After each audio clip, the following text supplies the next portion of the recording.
கேட்க மாட்டீங்களா? நீங்கள் சொல்லுங்கள். என் பேர் வந்து பேபி. என் பேர் பேபி. இந்த வீட்டில் தான் நான் இந்த ஊரில் தான் பிறந்தது வளர்ந்தது எல்லாமே இதே ஊர் தான். என்னை கல்யாணம் கட்டி கொடுத்தது இந்த வெள்ளானூர் இந்த ஊர் தான். ஸ்கூலில் வந்து வேலை செஞ்சு 81லேருந்து நாங்கள் வேலை செய்கிறோம் ஸ்கூலில்.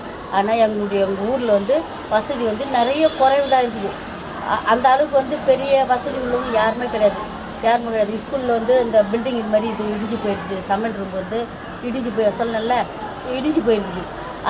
அதை கட்டினா அப்புறம் அந்த கழிப்பாருன்னா அந்த பாத்ரூம் லெட்டின் அதெல்லாம் கட்டுறதுக்கு இல்லை. அந்த அளவுக்கு இந்த வந்து கவர்மெண்ட்டு எங்களுக்கு சரியான ஒரு உதவி இல்லை. ரெண்டாவது வந்து வெள்ளானூரில் வந்து தான் ஹாஸ்பிட்டல் கட்டணும்னு இருக்குது. எங்களுக்கு வந்த ஹாஸ்பிட்டல் எடுத்து கொழுமட்டில் கட்டிக்கிறாங்க. எங்களுக்கு அது மாதிரி ஒரு டெய்லி ஒரு இது பார்க்கறதுக்கு ஒரு நர்ஸோ ஒரு டாக்டரோ ஒரு ரூம் கட்டி அந்த அளவுக்கு. அப்புறம் வந்து அந்த படிக்கிறாங்கல்ல இந்த இது பிள்ளைங்க வாலிமான பசங்க நிறைய இருக்குது.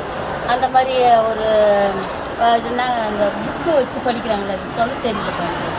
அந்த புக்கு அந்த உங்களுக்கு எப்படி தெரியுதோ வந்து வச்சு அந்த ஊரில் லைப்ரரி இல்லை. அதனால தான் எங்களுடைய வாலிமான பசங்களுக்கு வந்து அதை படிக்கிறதுக்கு வந்து நல்ல ஒரு வசதியாக இருக்கும். அப்புறம் விளையாட்டு பிள்ளைங்களுக்கு வந்து ஒரு சின்ன ஒரு ப்ளே கிரவுண்டு அதுக்கு ஏதோ ஒரு அரேஞ்ச்மெண்ட்டு. ஒரு சின்ன பசங்கனாக்கா அங்கே போனால் ஒரு அழும் உட்காந்து அழும். அங்கே அந்த கிரவுண்டில் போய் அந்த ஊஞ்சல் இருக்குது இது இருக்குது விளையாடலான்னு சொல்லிட்டு அந்த வசதியெல்லாம் அங்கே எதுவுமே கிடையாது.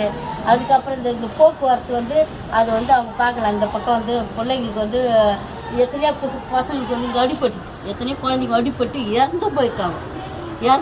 சின்ன ஸ்கூலில் பிள்ளைங்க வந்து இறந்து போய்க்கிறாங்க இந்த வண்டி போகிறதுனால. அதையும் அந்த இதுவும் அப்படியும் கட்டலாம்.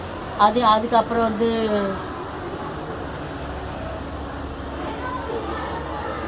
நன்றிக்கா. நன்றி. சரி.